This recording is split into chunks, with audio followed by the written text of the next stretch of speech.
we are moving to the last topic for today, which is changing dynamics, the changing dynamics of career demand in Africa. And this will be presented by Rolake Rosij.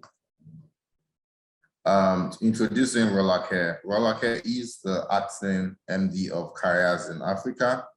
She is an alumni of the London School of Economics, and she has 14 years experience in in strategic leadership. She's a former MD of Jobberman and former country manager of M-Copa Nigeria. Welcome, Rolake, and you can take it up from here. Hi, Rolake.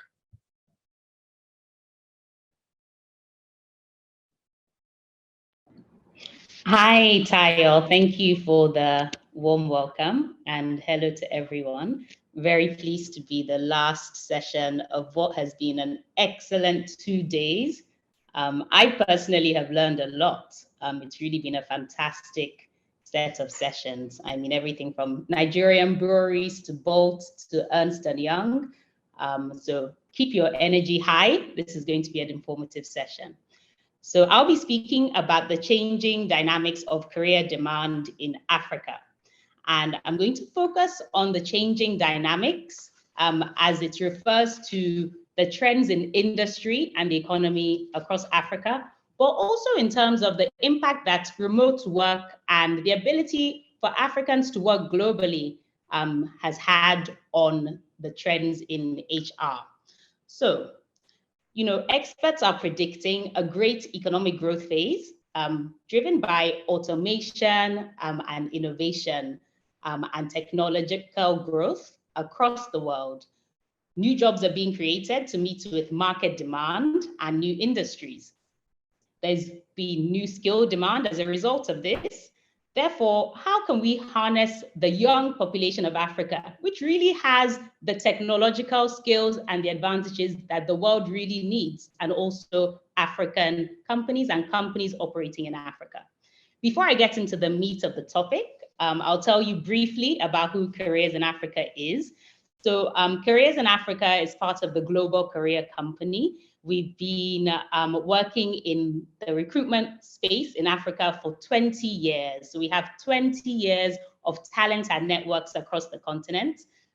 Careers in Africa was started in the UK originally, and it focused on graduates from the top universities across the UK, Africans in diaspora who wanted to come back to Africa to work in multinationals and local businesses.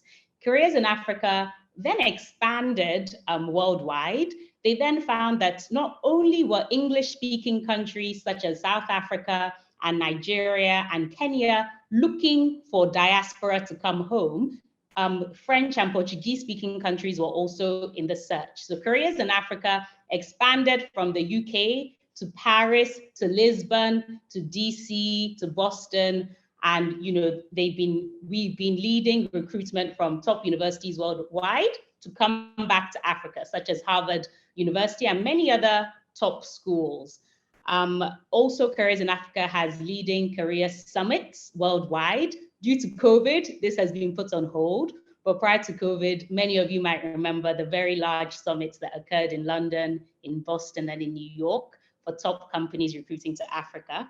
And we have a 2 million people database of talent, and 600,000 of them are segmented and screened and verified top graduates from the top universities across the world. And we have 1.2 million senior talent that we've kept within this network over the last 20 years. So talent of both local African talent, but also Africans in the diaspora who want to come back to Africa. So let me come back to the topic of the day. How has the career dynamics, how has that been affecting the trends in career in Africa in the last few years? And what can we expect? What can we expect as HR leaders when workforce planning and recruitment planning across Africa? So I'm going to talk about this firstly by looking at industry trends and trends in the economy, and secondly by looking at the trends in remote work and the new future of work that has come about with the COVID-19 pandemic. So firstly, let me talk about industries and the trend in the economy. You know, on everybody's lips right now is how Africa has been raising so much technological finance in the last couple of years.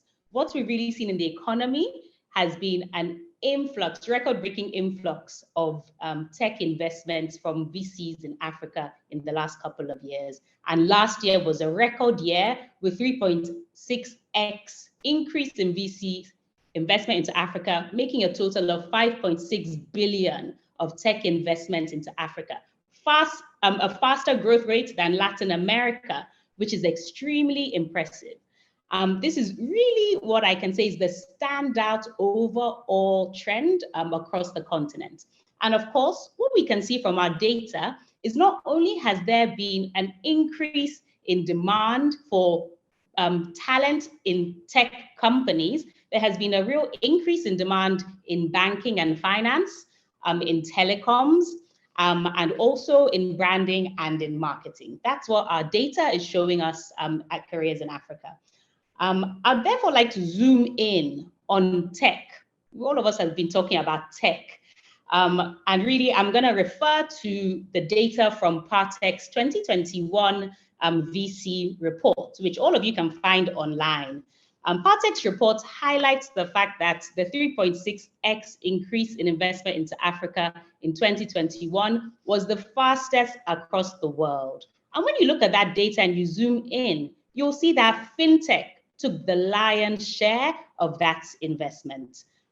You know, the Nigeria in particular, I'm Nigerian, so I always talk about Nigeria first. Nigeria took also the lion's share of that investment.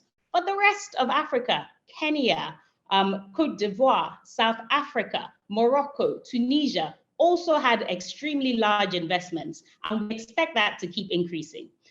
In addition to the large overall absolute increase, what was very impressive in 2021 was the large ticket sizes of these investments. Partech's report only counted investments that were over $200,000. Therefore, they counted that 3.6x increase in investments over $200,000 in VC in Africa. And they counted 681 rounds of investment for 640 tech startups. That was an increase from 350 rounds for about 320 startups in 2020. These are mind-blowing statistics. Also, what we can see is that, yes, fintech attracted an outsize, but sectors such as educational technology, health technology, and agricultural technology across the continent are also generating huge investments. Now I've given you a slight summary of the trends in tech. What does that mean for us as HR professionals? What does that mean for you as business leaders, whether you are in tech or elsewhere? How does that affect the career demand in Africa? And what does that mean for the trend in skills demand? So I've told you about this massive increase. And this means that the impact on jobs is that jobs are being created to meet this demand across tech companies. There has been job growth in these tech companies, focusing on specific skills that these companies need to scale and meet their growth targets expected from them by the VCs that they have raised funding from. So what are these new skill demands that we see? If you're listening in and you are a job seeker or you are looking for a career transition, I suggest you listen carefully at this point. What we see in the new skills demands is that there's been real demand for tech-focused skills, for skills such as coding, for UI, UX, for machine learning, and for product management. These are the skills where companies are coming to us and saying, hey, we're finding it quite difficult to find these staff. And even when we find them, it's quite hard to retain them because other companies are in demand for the same sorts of staff across Africa. And also with the mobility And I mean that in terms of remote mobility, with the ability of people to sit at home in Nairobi and work for a company in Johannesburg. The fight for talent is even fiercer. So they're telling us, hey, these critical skills of UI, UX design, coding, product management, it's hard to find talent and it's hard to retain talent. Those are the trends that we're seeing. So how do we harness the potential of the growing youth population in Africa in order to meet this demand and to fill this skills gap as we see it? So what I can really say is I've talked a bit about the digital and the tech skills, but also across telecoms and also across agriculture and manufacturing, large conglomerates across Africa. They're looking for management talent, sales talent, marketing leaders, accountants, finance talent across all areas when you look at the broader sector. So how do we harness the growing population in order to fill these gaps? Because many people text me and they ask me and they say they're looking for a job. And I say, hey, but there are jobs. Yes, we know the economy has been quite poor in Nigeria. There's 30% unemployment. But I tell them, look broader, look across Africa. You don't really have to focus purely on Nigeria. So how do you harness your talent as a youth, if you're listening in, to take advantage?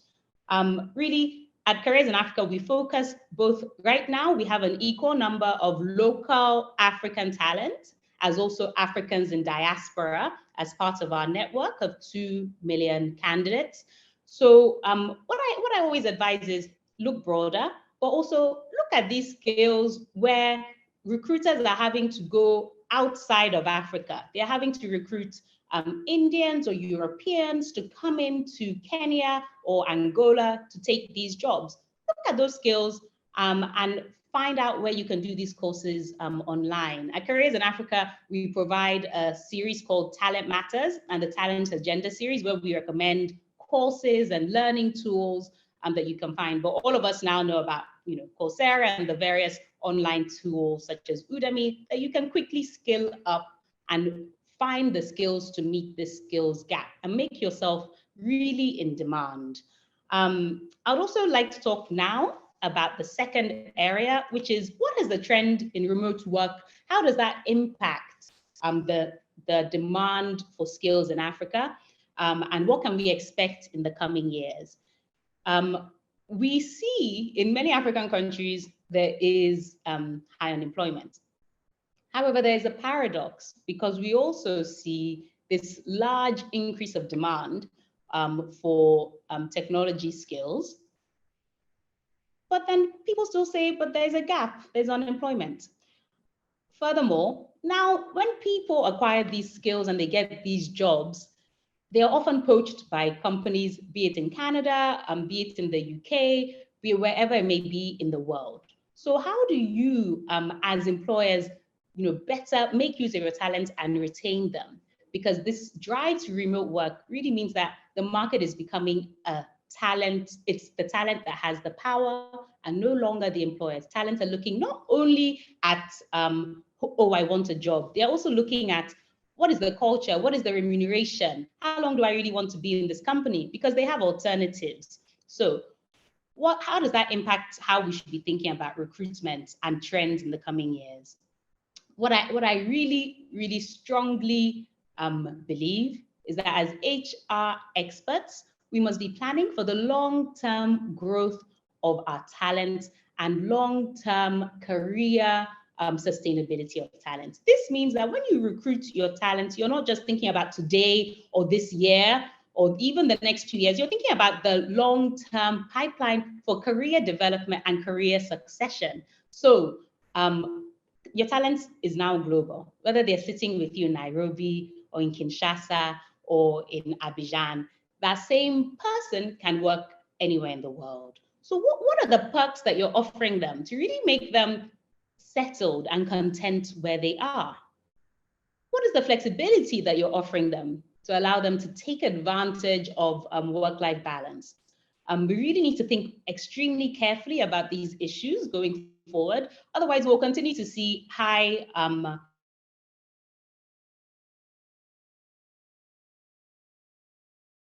I would like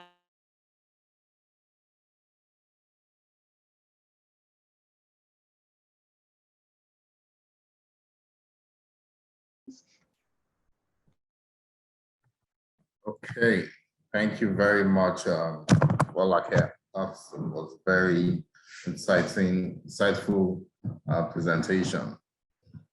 Yeah, so we have about 3 questions, and I'm just going to run through them one by one. The first question says, what's limiting the penetration of HR tech in Africa? After all, our greatest resource is the youthful population. So what's leading the penetration of HR tech? Yes. Okay. So I referred to fintech, I referred to ed tech, I referred to health tech. But I should also have said that job tech or HR tech, as others talk about it, is also a fast growing space. And we're seeing high ticket investments also in that area. We've seen large investments come with organizations such as Homecoming Revolution. And yeah, it really is also becoming part of the trends in VC. So really, I think it's that the world has seen increase in talent in the past from Asian companies providing business process outsourcing, especially from a country such as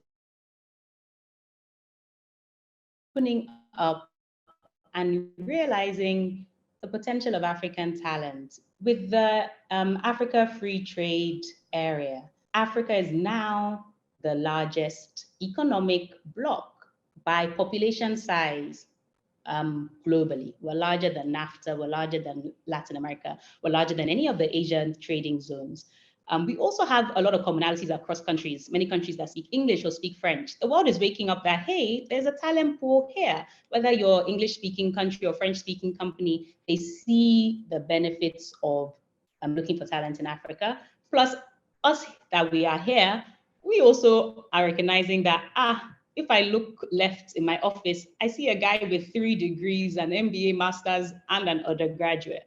And I think this is really driving the interest in technology and how do we better and more efficiently manage talent? How can there be more transparency, not only on available jobs, but available talent? How can there be better transparency on on salaries? And really all the overall information needed in HR. And I think that's what's driving the growth in HR tech, just the need for more efficiency and more transparency and technology that can enable you to scale, whether it's in recruitment, payroll management, any other sort of HR management. Awesome, awesome. Ayobami wants to know, there's a recent report that most startups have surplus supply of tech skills. However, they struggle with the support roles. Don't you think there's a change in demand for the kind of jobs and not necessarily focused on digital?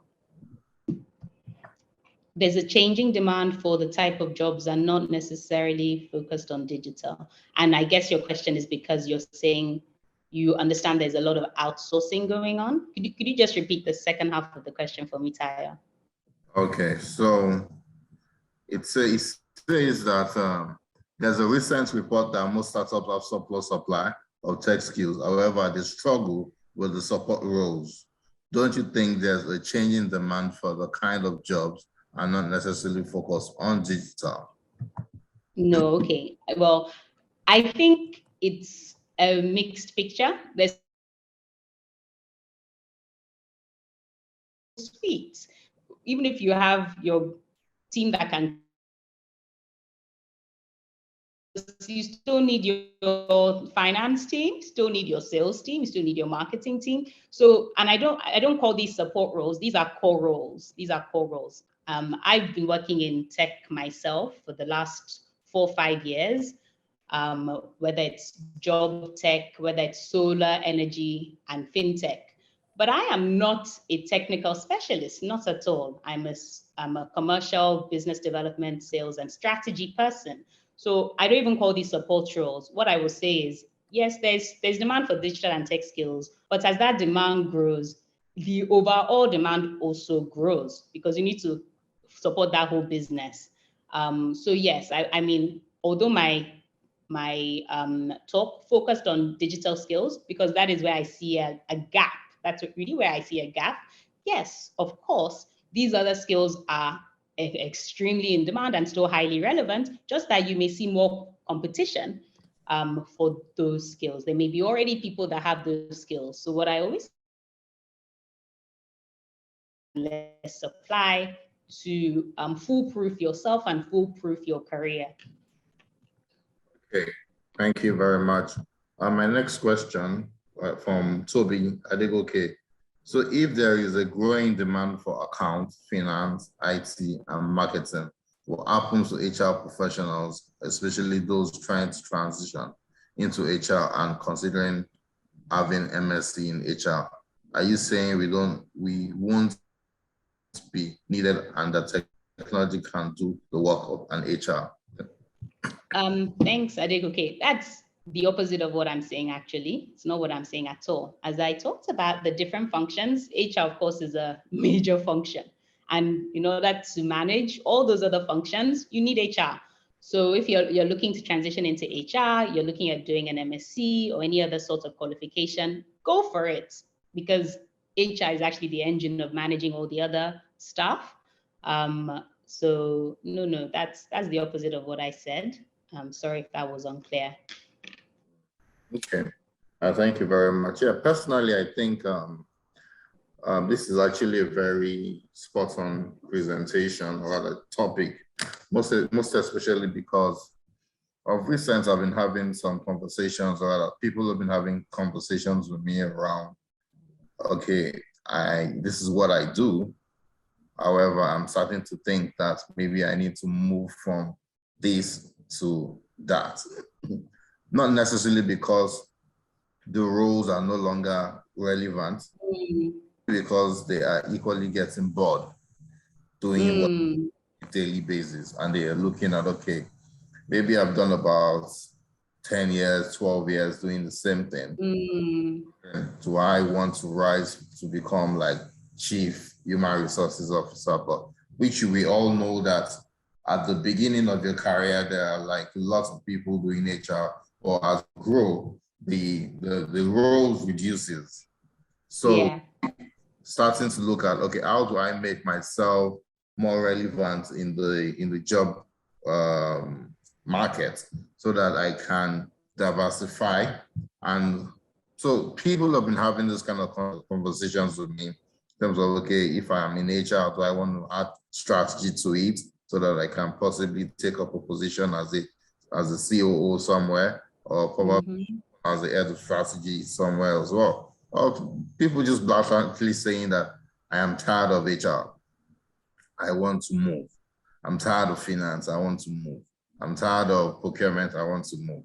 So I think that's why I said that I feel that this topic is actually spot on, because it gives sheds light on all of these concerns and what people really need to do.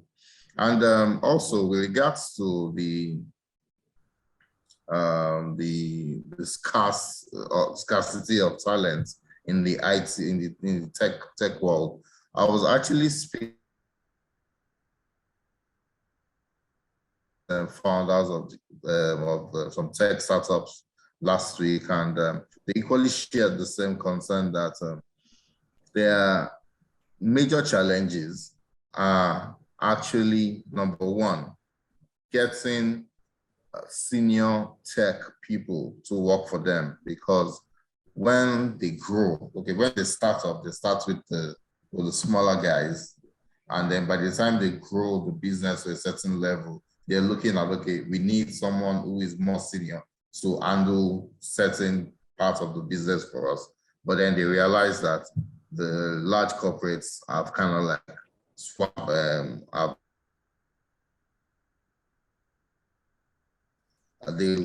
I mean, pretty much, they have deeper pockets to pay for this talent. Also, they did share that retention of tech guys is really hard, and that's obviously because there are always jobs out there for people to jump on, and there are always crazy offers. And also, yeah, it did actually mention one of them actually mentioned that getting good hands around support, which you call core functions, is also an issue. So it all brings everything to fall that, well, I guess it's high time we all start trying to look at how we can ensure that these talents, we move towards ensuring that we can find these talents and get them to get them, sorry, get the talent and basically move on with it. Thank you very much.